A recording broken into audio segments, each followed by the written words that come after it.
Tiana here, and in today's video I'm going to be doing a little bit something different. I'm going to be doing my top 10 college tips for the starting college freshmen. So I hope you guys enjoyed this video and please keep watching. So my number 10 tip is going to be to connect with your roommate. This is very important because this is going to be the person that you're probably going to end up stuck with the entire freshman year. So you want to make sure you get that bond, that connection with them. Try to find out what his or her interests are. Try to see if you're going to be going to events with them. If they share the same likes, TV shows, it's going to help because then you're not fighting over the TV, who's cooking or whatever. So make sure you get that connection with your roommate. My number 9 tip is to try to eat healthier meals. Try to lead this healthy lifestyle because your body is going to thank you in the long run. If you start out early, then you don't have to worry about trying to adapt after getting out of college. So make sure you try to keep this healthy lifestyle.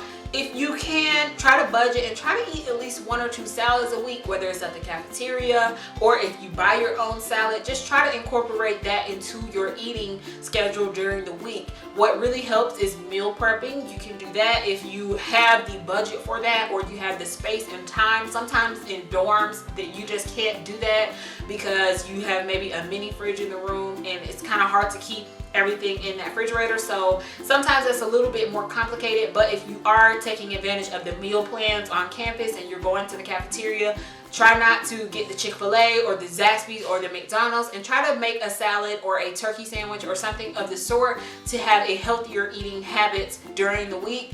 Also, try to stay away from the ramen because that's all extra carbs. But again, sometimes we're struggling when we first start college, and it's definitely understandable because I ate a lot of ramen my freshman year and I have not eaten that much ramen since. I completely swore off it and I am very happy about that. If you have to eat kind of crappy because of your budget, then try to do something on campus like going out to the gym or going out for a run, going out for a walk. Try to do something that is going to help combat those fatty foods that you're putting into your body. Number 8 tip is to get enough sleep. You want to make sure you keep this pyramid of organization, balance, and sleep. Sleep is a very important part of that pyramid, and your body is going to thank you if you're giving it enough relaxation, enough sleep. As freshmen, sometimes you get a little bit overwhelmed, you get a little bit stressed, so sometimes you have to pull an all-nighter trying to study, or you have a lot of classes your freshman year, but you also want to keep in your mind, I need to get rest, I need to get sleep. Your brain is just so much more fresh, you can think clearly, and your body just feels a lot more healthy when you have enough sleep in your system. You don't want to end up like that. You don't want to be functioning off 3 to 4 hours of sleep. You want to at least try to get 6 to 8 hours, at least 6, and that way you can at least function with a clear mind throughout the day. My number 7 tip is to remain organized and balanced your freshman year. If you start this out your freshman year, then your rest of your years, you're going to already know how to do this and how to incorporate this with your classes and with your study habits and also with having a social life. Because having a social life is very important, and also having fun is something that you want to also do in college. You don't want to say, I just went to college and I got really good grades and I didn't join any organizations, I didn't do anything with my extra time, I just studied. It's gonna go by so slow and it's gonna be boring. So you wanna make sure you're having fun, but also that organization and balance is very important. One great idea is to keep a planner. It's something that I did, it's something that a whole bunch of people around me did. Keep a planner. Make sure when you're in class and your teacher gives you an assignment or you have an event to go to or something important is coming up, just jot it down. As soon as the teacher gives the assignment, jot it down. Either jot it down on the day that she gave it and jot it down on the day it's due. That way, when you're flipping pages onto the due date, you don't just see a clear calendar. Make sure you are putting it down on the due date so you know, okay, hey, this is what I need to do before I go out this weekend. This is what I need to do. So make sure you try to have that sense of balance and organization in your life. You're going to feel so much more clear. Your mind is going to be so much more clear. If you have a lot of clutter going on, you don't know where papers are, you're losing things, sometimes your grades slack because of that. So make sure you have organization and balance going on in your life, and you will have, your freshman year will pretty much be a breeze if you incorporate those into your life. My number 6 tip is to take advantage of what the campus is offering. Sometimes your campus offers different study halls, they have a career services, they have different places where you can get help, assistance, there's counseling services if you need someone to talk to. Take full advantage of that. Take advantage of your health services. Sometimes people neglect those, and if you're feeling sick, if you're getting a cold, go to the health center, go and see someone about that. Sometimes they don't give the greatest advice, and sometimes they send you out of there with just some ibuprofen, but hey, it's better than nothing. So take advantage of those things that you're paying for, that your parents are paying for, because you're gonna feel like you're getting your money's worth out of college. Take advantage of your bookstore, your campus center, if you have one, where they have maybe a rock climbing wall is what my campus center had. They had a game room, they had a gym, they had all of these things that I took full advantage of. So make sure you take advantage of those things. You're gonna feel great about it in the long run, and you're paying for it, so why not take advantage of it? A number 5 tip kind of goes with the number 6 tip. It is to know your campus. Make sure you know the shortest routes to take, and you're not taking 20-minute routes because you don't know. Make sure you know about the bus stops, the different bus stops you can go to. Make sure you know where your classes are. This is not something that a freshman has to know, but also a senior. If you're taking a new class in a new location, make sure you know where that's at. I would leave probably 30 minutes before classes on the first day just to kind of get a feel of where this class is going to be, just to kind of get a feel of the route that I need to take. So sometimes you need to do that. Sometimes you need to go on a Sunday and kind of see, okay, this is the route that I need to take. This is where this class is at. This is how long I have to get to the next class. So it's going to be completely different from high school. You're not going to have 5 minutes to get 10 feet. You're gonna have maybe 10 to 15 minutes to get across the entire campus. So just depending on how big your campus is. So just kind of get to know your campus, kind of get to know where things are. That way you're not late. Don't leave 5 minutes before class starts or before an event starts and have no idea where you're going. Take advantage of any apps that your campus has, the catalog, the bus stop maps. Take advantage of those so you can get to know where you're going. My number 4 tip is very important, and it's to get to know the professors and the teaching assistants. This is going to help you in the long run if you have questions. Also, if you have teaching assistants, that probably means that your class is fairly large or that it's a fairly intricate class. So you want to make sure you ask them questions. Don't be afraid. Don't turn in a homework that you were unsure about and then you get a bad grade. You really have no one to blame but yourself, especially if they were there to provide assistance for you.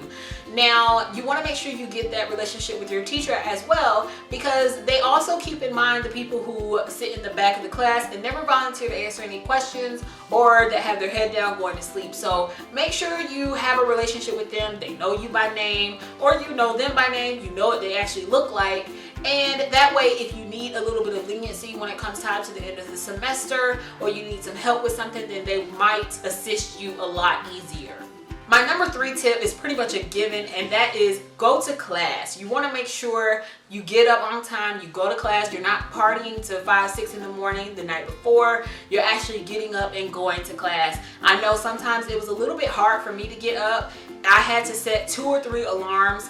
If you have your phone as an alarm, don't have your phone right by your pillow, because if you're sleepy, you're gonna just hit that thing and go back to sleep. Make sure you put your phone on the charger across the room. That's what I had to do. And sometimes I would have to set 2 and 3 alarms, because sometimes I would just hit it and go back to sleep. But if I set it across the room, my body would have to get up and turn the alarm off. So I wasn't able to just lay down and go back to sleep. So I would have to get up each time and turn the alarm off. Sometimes it helps to have an actual clock.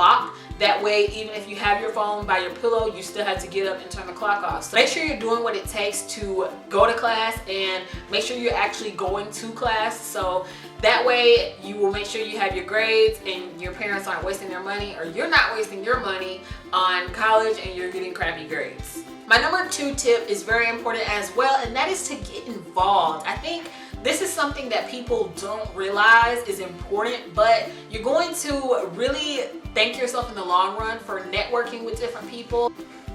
Sometimes after college, it's really hard to find a job, and those people that you got involved with in those organizations, or you just met up in a study hall and studied with, sometimes they can help you out. So make sure you network, make sure you join organizations. There's nothing wrong with joining sororities or fraternities, but make sure you have that balance, that sense of balance in your life, because your education is what you came for. So there's nothing wrong with organizations. I think you should definitely get involved. You should definitely have fun. Go to different events. Go to all these freshman events that they have, just these different icebreaker events. Definitely get involved in those, because you're going to have more fun. It's not just going to feel like you're away from home to study. It's going to feel like, hey, I'm away from home, I've made friends, I've networked, I've got involved in my campus, and there's intramural sports. Sometimes if you're not up to playing football, the dedication and things like that it would take to do a college sport, then do intramural. Sometimes those are more lenient when it comes to how much experience you have. So that's something that you can get involved in, and I think that's definitely important. Sometimes you have a lot more fun doing those things, and it's definitely important to just make sure your college years are fun. And my number one tip is to save money and budget accordingly. You want to make sure you save your money. If you're getting school refunds or loan money or money from parents, save it. Don't go out and buy a car unless you really need to get a car. Don't go out and buy it. I spent all 4 of my years in college on a pretty big campus with no car. And I know that some people are like, what? How did you do it? I didn't have a car. I lived 5 minutes away from campus. When I did move off campus, I lived 5 minutes away, depending on where I needed to get to class. There was a bus stop pretty much right at the end of the street from my apartment, and I hiked it or I caught the bus. And most of the time it was quicker walking to class than it was catching the bus. So I walked most of the time. So my legs were very strong, and they thanked me for that. So make sure you are finding out what you need for your education, setting money aside for different things that may arise during the semester or during the year, and not just dwindling the money on God knows what. So make sure you're spending your money smart and you're saving it. You're budgeting it for those healthier meals that you might need, budgeting it for any emergencies that come up. If you do have a car, you know, make sure you're saving some money just in case your car breaks down and you need some money to get it fixed. So make sure you're just saving money up and you're budgeting accordingly. That's one of the most important tips that you can have in college, and that's why it's number one. So yeah guys, I hope you learned something from these 10 tips, and I think they're really important tips. I wish that someone would have told me about these tips when I first started. I would have thanked them, and I pretty much used all these tips eventually. By the time I got to senior year, I have used all these tips, and I learned, okay, well, this is what I need to do, this is what I need to do in order to get through here and have fun. So most importantly, collectively with all these tips, is to have fun, know what you're there for, and to budget. So that's pretty much it. As always, thank you guys for watching. Please subscribe, and I will see you guys next time. Bye guys.